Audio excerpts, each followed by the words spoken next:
kayo sa Panginoong Diyos, lahat ng santinakpan. Magsingawit kayo at siya'y pagdangal magpakailanman. Magpuri kayo mga anghel ng Diyos sa Panginoong may kapal. Magpuri kayo mga langit sa Diyos na sa inyo'y lumikha. Magpuri kayo sa Panginoong Diyos, lahat ng santinakpan. Magsingawit kayo at siya'y pagdangal magpakailanman. Sa ngalan ng Ama at ng Anak at ng Espiritu Santo. Amen. Ang pagpapala ng ating Panginoong Hesukristo, ang pag-ibig ng Diyos Ama at ang pagkikipagkaisa ng Espiritu Santo naway sumainyong lahat. At sumaiyo rin. Mga kapatid, tinipon tayo bilang kaanib ng angka ng Diyos, kaya dumulog tayo sa maawaing Panginoong nagpapatawad ng lubos. Sinugong tagapagpagaling sa mga nagsisisi, Panginoon, kaawaan mo kami. Panginoon, kaawaan mo kami. Dumating na tagapag-anyayang mga makasalanan ay magsisi. Kristo, kaawaan mo kami. Kristo, kaawaan mo kami. Nakaluklok ka sa kanan ng Diyos Ama para ipamagitan kami. Panginoon, kaawaan mo kami. Panginoon, kaawaan mo kami. Kaawaan tayo ng makapangyarihang Diyos, patawarin tayo sa ating mga kasalanan at patnubayan tayo sa buhay na walang hanggan. Amen. Manalangin tayo. Ama naming makapangyarihan, pinangangatawanan mong manahan sa mga may loobing tapat at maaasahan. Sa kagandahang loob mo kami naway makapamuhay bilang mga mapalad na maging iyong tahanan. Sa pamagitan ni Hesukristo, kasama ng Espiritu Santo, magpa sa walang hanggan. Amen. Magsiupo muna ang lahat.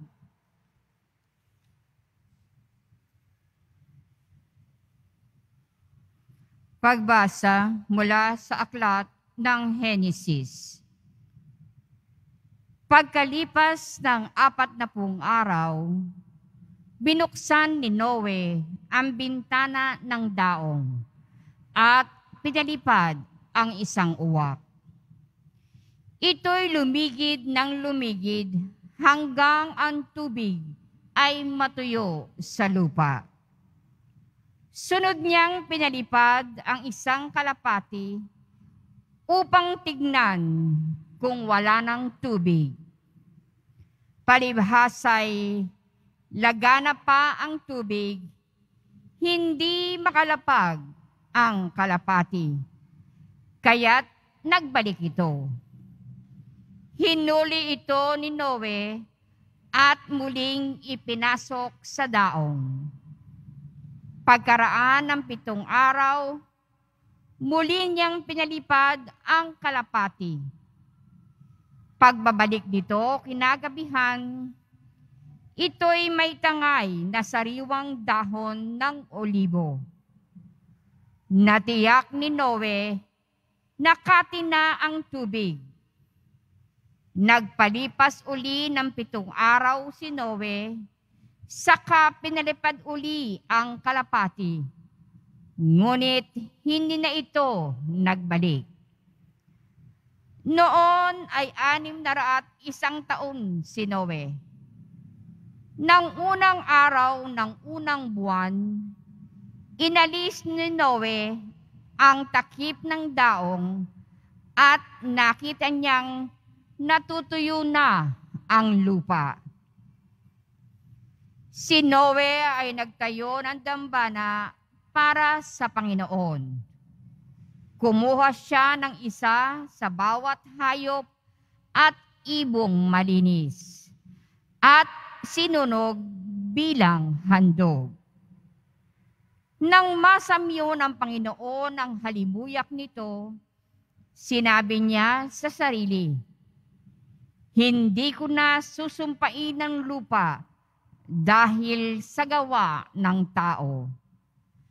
Alam kong masama ang kanyang isipan mula sa kanyang kabataan. Hindi ko na lilipulin uli ang anumang may buhay. Hanggat naririto't buo ang daigdig, tagtanim, tag-ani, palaging sasapit. Tag-araw, tag-ulan, taglambig, tag-init. Ang araw at gabi hindi mapapatid." Ang salita ng Diyos. Salamat sa Diyos. Maghahandog ako sa Diyos ng pagpupuring malugod. Maghahandog ako sa Diyos ng pagpupuring malugod. Sa Diyos ko't Panginoon, anong aking ihahandog? Sa lahat ng kabutihan na sa akin ay kaloob. Ang handog ko sa dambana ay inumin na masarap bilang aking pagkilala sa ginawang pagliligtas. Maghahandog ako sa Diyos ng pagpupuring malugod. Sa tuwinang magtitipon ang lahat ng kanyang hirang. Ang anumang pangako ko ay doon ko ibibigay. Masakit sa kalooban ng poon kung may papanaw. Kahit ito ay iisa, labis siyang magdaramdam. Maghahandog ako sa Diyos ng pagpupuring malugod. Kapag nagsasama-sama ang lahat ng iyong hirang sa templo sa Jerusalem, ay doon ko ibibigay. Ang anumang pangako kong sa iyo ay binitiwan. Maghahandog ako sa Diyos ng pagpupuring malugod. Magsitayo po ang lahat.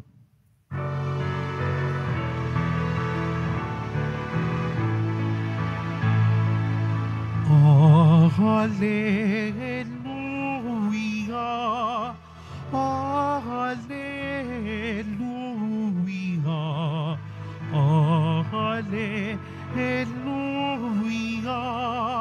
Hallelujah, Hallelujah.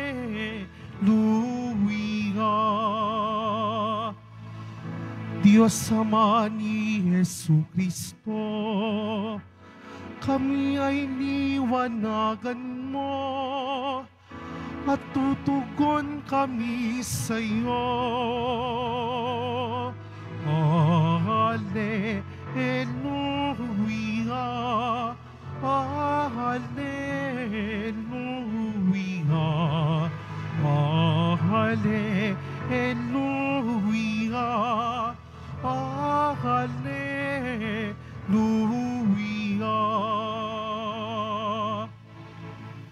Sumainyo ang Panginoon. At sumaiyo rin. Ang mabuting balita ng Panginoon ayon kay San Marcos. Papuri sa iyo, Panginoon. Nung panahong iyon, dumating sina Jesus at ang mga alagad sa Betsaida. Dinala kay Jesus ng ilang tao ang isang bulag at ipinamanhik na hipuin ito. Inakay niya ito sa labas ng bayan, niluran sa mga mata, saka ipinatong ang kanyang mga kamay. May nakikita ka na bang anuman? Tanong niya. Tumingin ang lalaki at ang wika. Nakakakita po ako ng mga taong lumalakad, ngunit sila'y parang punong kahoy. Muling hinipo ni Jesus ang mga mata ng bulag. Ito'y tuminging mabuti. Nanumbalik ang kanyang paningin at malinaw na niyang nakita ang lahat. Sinabi sa kanya ni Jesus, "Umuwi ka na, huwag ka nang dumaan sa bayan." Mga kapatid, ang mabuting balita ng Panginoon. Pinupuri ka namin, Panginoong Hesukristo. Magsiupo muna ang lahat.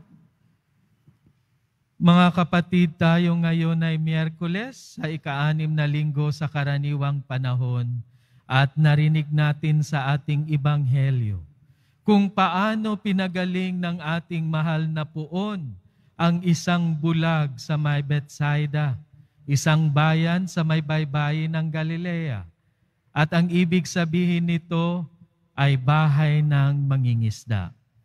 Tama lang dahil marami sa mga nakatira dito sa Betsaida ay mga mangingisda. Ito ang lugar ng kapanganakan ni na Pedro, Felipe at Andres. Wala namang, sabi ng mga eksperto, na kulang sa hygiene, no? Ang mga tao nung panahon na yon, mga kapatid. Kaya kalinisan ang kanilang naging problema talaga doon. At ang daming langaw daw. Kaya isa talaga sa nagiging problema ng mga tao ay kung hindi sakit sa balat, pagkabulag, mga kapatid. Sa ating ebanghelyo ngayon, ito ngang isa sa mga bulag ay dinala ng kanyang mga kaibigan kay Jesus. Hindi ang bulag mismo ang humingi na siya ay pagalingin, kung hindi ang mga tao ay nagmakaawa sa ating mahal na Poon na pagalingin ang bulag. They begged him, sabi ng ating ebanghelyo. Kaya tayo mga kapatid, huwag kayong mahiyang humingi ng pagdadasal para sa isa't isa. Kasi dinidinig ng Panginoon ang ating mga panalangin para sa mga kapatid nating nangangailangan. Ano ba ang tinuturo ng kwentong ito sa atin mga kapatid? Minsan ang ating paniniwala at pagtitiwala ay naaayon sa kung ano ang gusto natin o di kaya nakabase sa ating mga natutunan, nakaugalian. Ito rin mga kapatid ang nangyari kina San Pedro at mga tagasunod ng ating mahal na Poon. Hindi naman sa matigas ang kanilang puso, pero matigas ang kanilang mga ulo, mga kapatid. At nandoon pa rin yung paniniwala nila na ang Mesiyas na ipapadala ng Panginoong Diyos ay isang dakilang hari na siyang magliligtas sa kanila mula sa kanilang mga paghihirap, mula sa kanilang mga mananakop sa pamagitan ng dahas, mga kapatid. Akala nila ang solusyon sa kanilang nararanasan na paghihirap ay ang paglupig sa kanilang mga mananakop. We should understand, mga kapatid, na ang ninanais ng ating mahal na Poon para sa kanila ay maniwala sila at magtiwala sa isang Mesiyas, isang tagapagligtas na isang naghihirap na lingkod, a suffering servant. Paano na ang isang naghihirap at nahihirapan ay siyang mag-aahon sa kanila mula sa kanilang paghihirap at kahirapan? Nahihirapan silang intindihin ang hiwaga ng krus, ang hiwaga ng pagsasakripisyo, ang hiwaga ng pagbibigay ng sarili, ang hiwaga ng pagpapakumbaba. Mga kapatid, ito ay ang kwento natin. Sa gitna ng mga hinaharap natin na mga pagsubok, sa gitna ng mga paghihirap na ating nararanasan, talaga gusto natin kahit konti man lang na kaluwagan mula dito. Kaginhawahan, mga kapatid. But we have to realize the significance of the cross. Ang ating paghihirap, mga kapatid, ay isang biyaya sa Diyos na siyang magdadala sa atin na makilala at maranasan natin ang tunay na pagpapala ng ating mahal na Panginoong Diyos, na tayo ay tunay na aasa sa Kanyang kabutihang loob at maniwala at magtiwala sa Kanyang pagmamahal para sa atin. Sa una mga kapatid, ito ay mahirap, gaya nung bulag. Hindi pa rin siya lubusang nakakita mga kapatid sa unang pagkakataon na siya ay pinagaling ng ating mahal na Poon. Meron siyang reservations, pero nung natikman niya ang lunas mula sa ating mahal na Poon, ang kanyang paniniwala at pagtitiwala ay naging buo at natanggap niya ang tunay na kagalingan. Maniwala at magtiwala ka lang mga kapatid. Dahil sobrang mahal ka ng ating mahal na Poong Jesus Nazareno.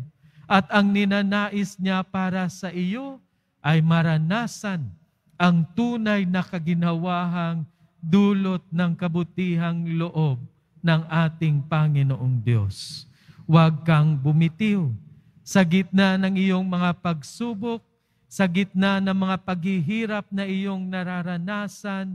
Magalak ka, kapatid, dahil ikaw ay mahal ng ating Poong Jesus Nazareno at ikaw ay makakatanggap ng Kanyang walang humpay na pagpapala. Sa pagpatuloy natin sa ating banal na misa, ipagdasal natin sa ating mahal na Poon, mga kapatid, na tayo ay mabiyayaan ng isang pusong buong naniniwala at nagtitiwala sa pagmamahal ng ating mahal na Poon para sa atin, sa gitna ng mga pagsubok na ating nararanasan. Hari nawa.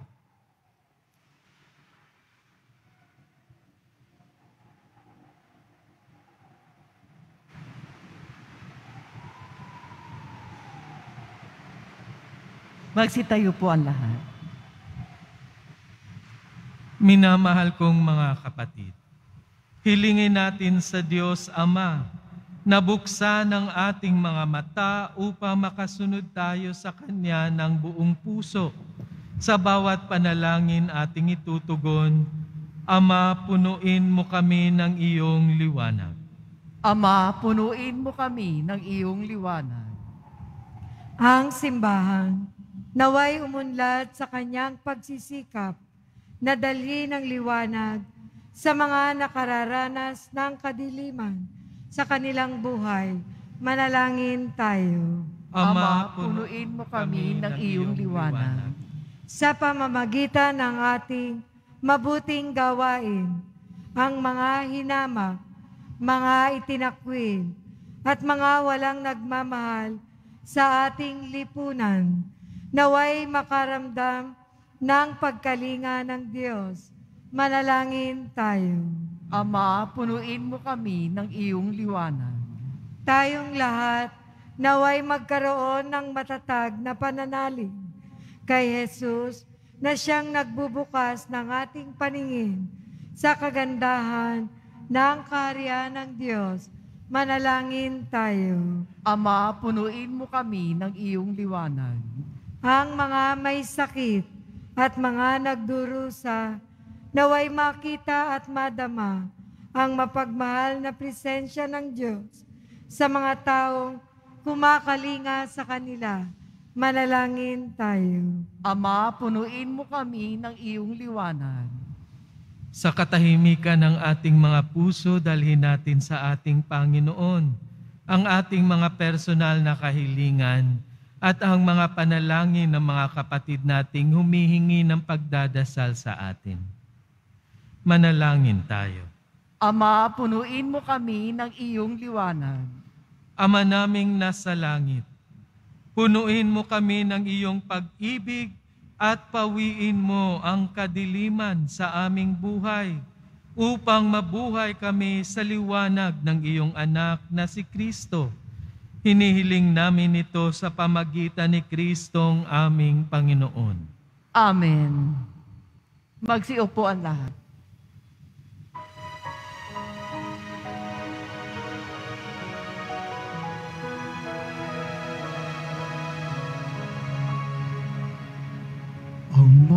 pag-ihandog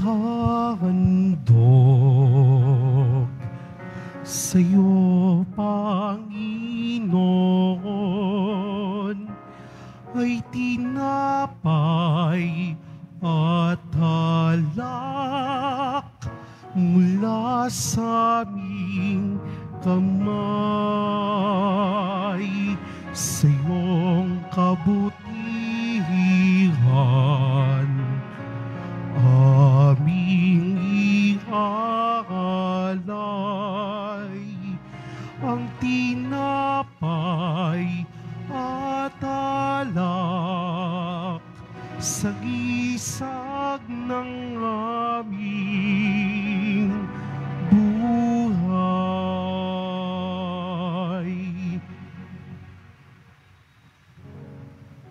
Magsitayo na po ang lahat. Manalangin kayo mga kapatid upang ang paghahain natin ay kalugdan ng Diyos Amang makapangyarihan. Tanggapin nawa ng Panginoon itong paghahain sa iyong mga kamay, sa kapurihan niya at karangalan, sa ating kapakinabangan at sa buong sambayanan niyang banal. Ama naming lumikha, kami naway dalisayin at panibaguhin ng aming gaganaping paghahain. Kami naway itaguyod ng gagawin naming ito sa pagnanais naming sundin ang loob mo. Sa pamagitan ni Hesukristo, kasama ng Espiritu Santo, magpasawalang hanggan. Amen. Sumainyo ang Panginoon. At sumaiyo rin. Itaas sa Diyos ang inyong puso at diwa. Itinaas na namin sa Panginoon. Pasalamatan natin ang Panginoong ating Diyos. Marapat na siya ay pasalamatan. Ama naming makapangyarihan, tunay ngang marapat na ikaw ay aming pasalamatan.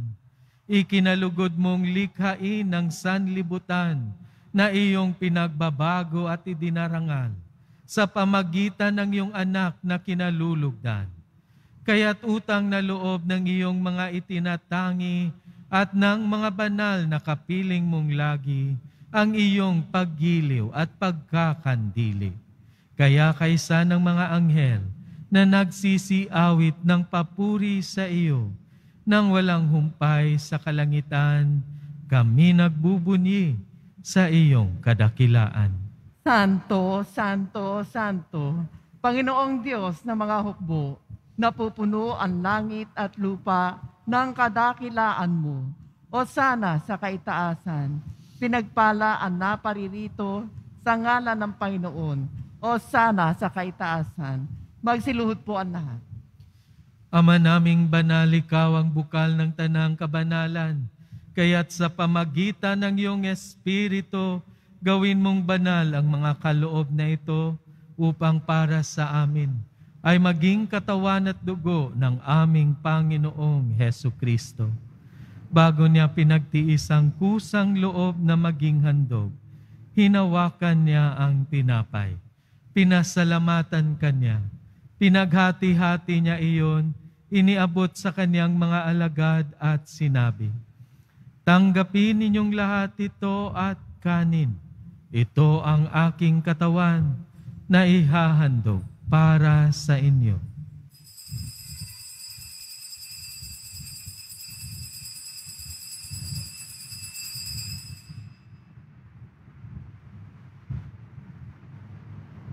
Gayon din naman nung matapos ang hapunan, hinawakan niya ang kalis. Muli kanyang pinasalamatan. Iniabot niya ang kalis sa kanyang mga alagad at sinabi, "Tanggapin ninyong lahat ito at inumin. Ito ang kalis ng aking dugo ng bago at walang hanggang tipan. Ang aking dugo na ibubuhos para sa inyo at para sa lahat sa ikapagpapatawad ng mga kasalanan. Gawin ninyo ito sa pag-alala sa akin."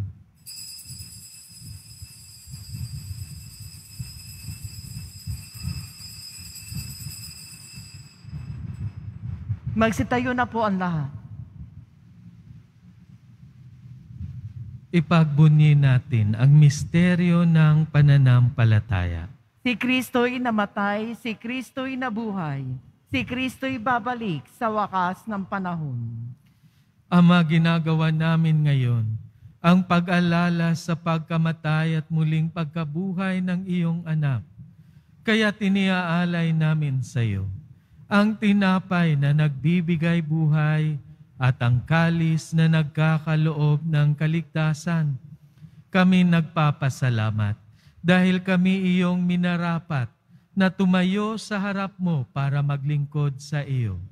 Isinasamo namin kaming magsasalo-salo sa katawan at dugo ni Kristo ay mabuklod sa pagkakaisa sa pamagitan ng Espiritu Santo. Amalingapin mo ang iyong simbahang laganap sa buong daigdig. Puspusin mo kami sa pag-ibig, kaisa ni Francisco na aming Papa at ni Jose na aming Obispo at ng Tanang Kaparian. Alalahanin mo rin ang mga kapatid naming nahimlay, nang may pag-asang sila'y muling mabubuhay, gayon din ang lahat ng mga pumanaw. Kaawaan mo sila at patuloyin sa iyong kaliwanagan. Kaawaan mo at pagindapatin kaming lahat na makasalo sa iyong buhay na walang wakas, kaysa ng mahal na Berheng Maria na ina ng Diyos, ng kabiyak ng puso niyang si San Jose. Kaysa ng mga apostol, ni San Juan Bautista, at ng lahat ng mga banal na namuhay dito sa daigdig ng kalugod-lugod sa iyo, may pagdiwang nawa namin ang pagpupuri sa kararangal mo sa pamagitan ng iyong anak na aming Panginoong Hesu Kristo.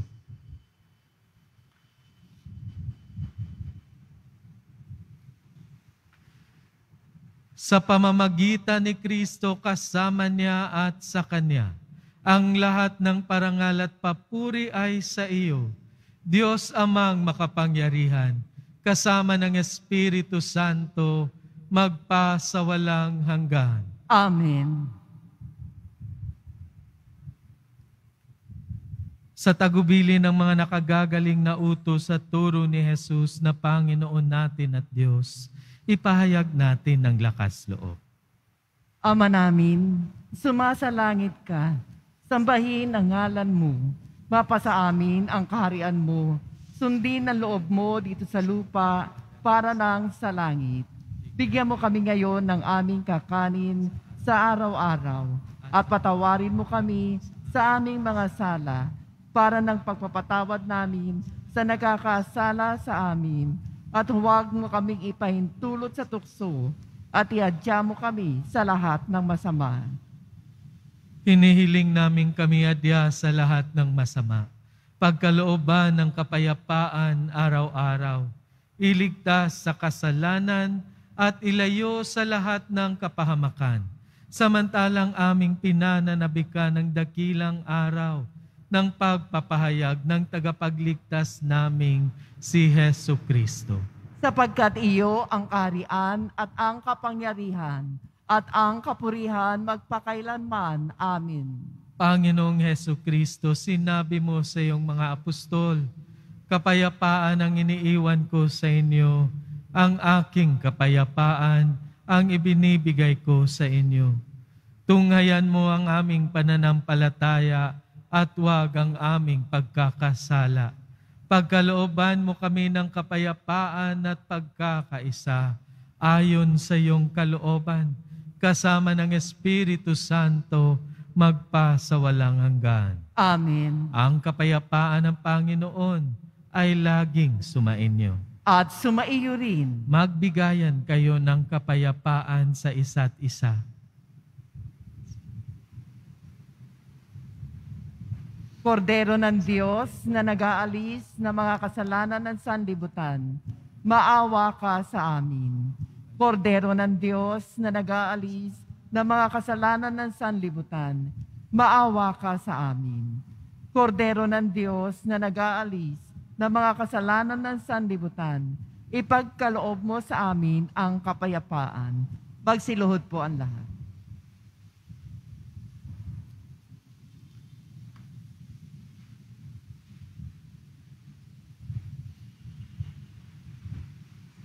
Mga kapatid, ang ating mahal na Poong Jesus Nazareno ang kordero ng Diyos na nag-aalis ng kasalanan ng sanlibutan, mapalad tayong inaanyayahan sa kanyang piging. Panginoon, hindi ako karapat-dapat na magpatuloy sa iyo. Ngunit sa isang salita mo lamang ay gagaling na ako.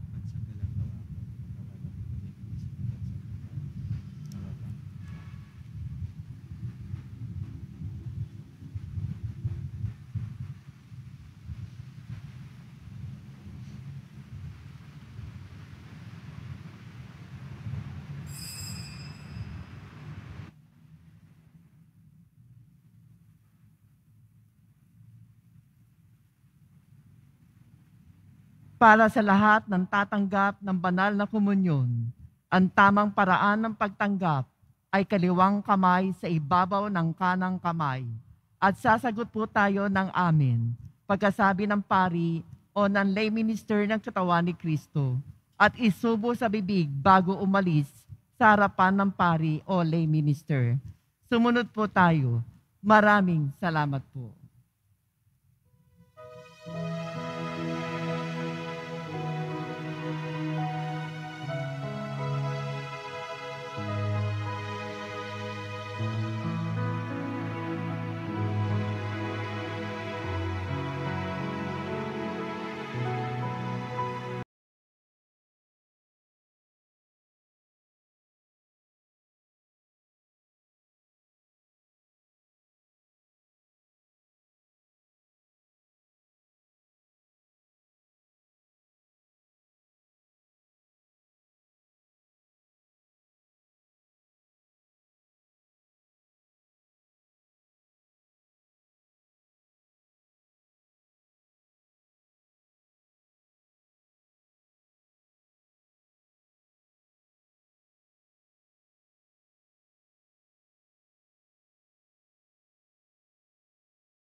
Announcement, kung kayo po ay mayroong naitatabing mga lumang palaspas noong mga nakaraang taon, ay maaari niyo na pong dalhin dito sa ating simbahan. Ito po ay susunugin sa February 21, pagkatapos na 5 ng hapon na misa. Ang abo mula rito ang siyang gagamitin sa Ash Wednesday, February 22. Maraming salamat po.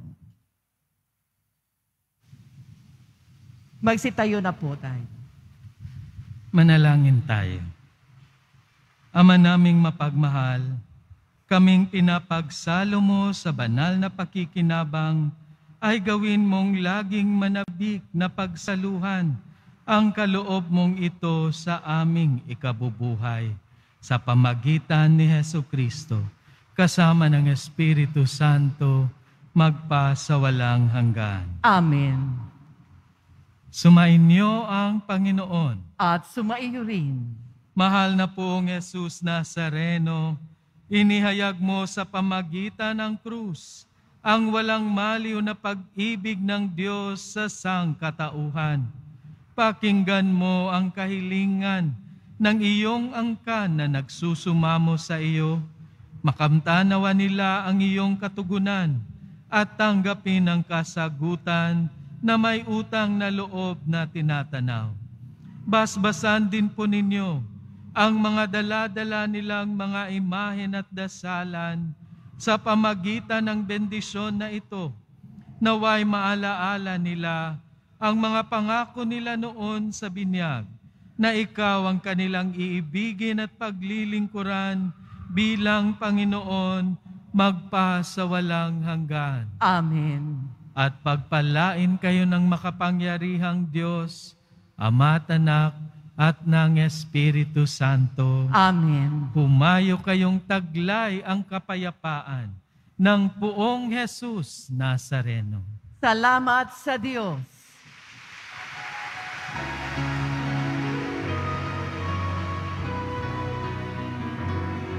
Nuestro Padre Jesus Nazareno, sinasamba ka namin,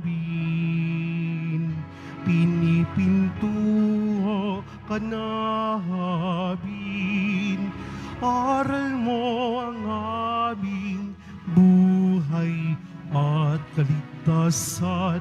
Nuestro Padre Jesus Nazareno, iligtas mo kami sa kasalanan.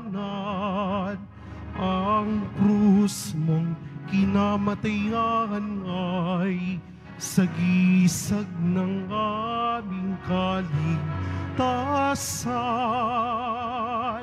Nuestro Padre Jesus Nazareno, dinarangal ka namin.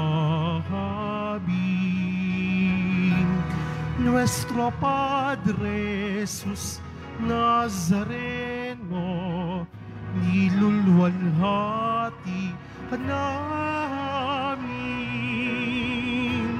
Nuestro Padre Jesus Nazareno, dinarangal ka namin. Nuestro Padre Jesus Nazareno, nilulwalhati ka namin.